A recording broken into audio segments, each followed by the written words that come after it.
Et 1, et 2, et troisième somme pour la Belgique, avec en parallèle le geste qui fait parler de Kylian Mbappé, comme le coup de gueule de Griezmann, les larmes de Cristiano Ronaldo humilié par la BBC et l'annonce choc de Paul Pogba. C'est le programme du journal du foot numéro 1542.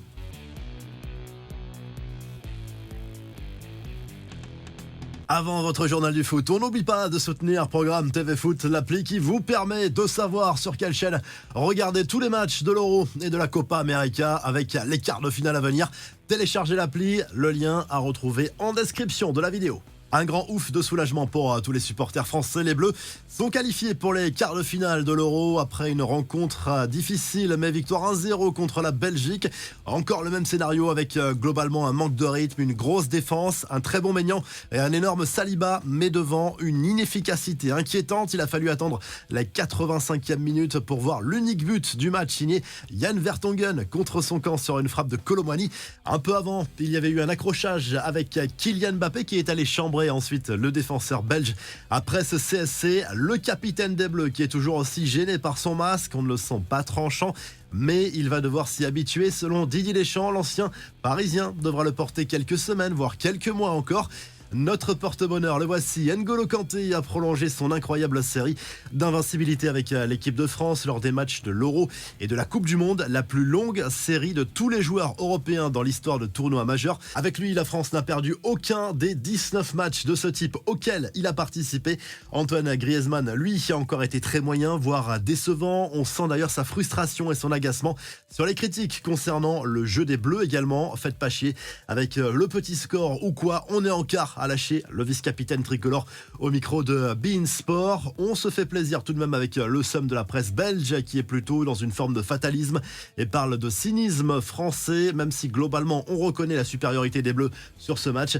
Kevin De Bruyne lui est apparu très agacé lorsqu'un journaliste lui a demandé s'il s'agissait de la fin d'une génération dorée, lâchant le mot stupide en quittant l'interview. Juste avant, il a laissé entendre qu'il n'excluait pas de prendre sa retraite internationale. On se projette déjà sur ce France-Portugal. Ce sera vendredi à 21h. Les Portugais s'en sont sortis par miracle au tir au but contre la Slovénie. On y reviendra en revue de presse avec un héros facilement désigné. Tout le contraire de Cristiano Ronaldo que l'on a vu fondre en larmes après son penalty manqué en prolongation. La BBC fait parler après s'être moqué de CR7. Elle a rebaptisé l'ancienne star de Manchester United Cristiano Ronaldo.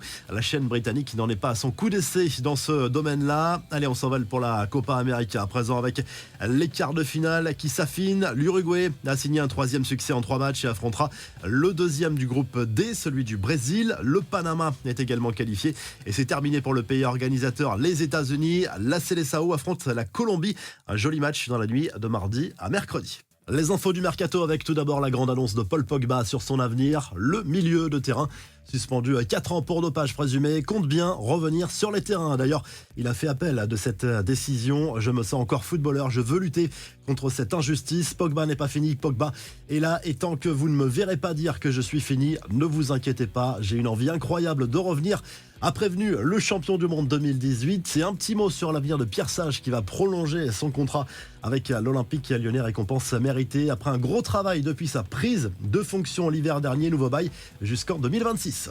La revue de presse à la une du journal Sport, on retrouve un certain Nico Williams qui flambe à l'Euro avec l'Espagne. L'ailier de l'Athletic Bilbao est très convoité, notamment par le FC Barcelone.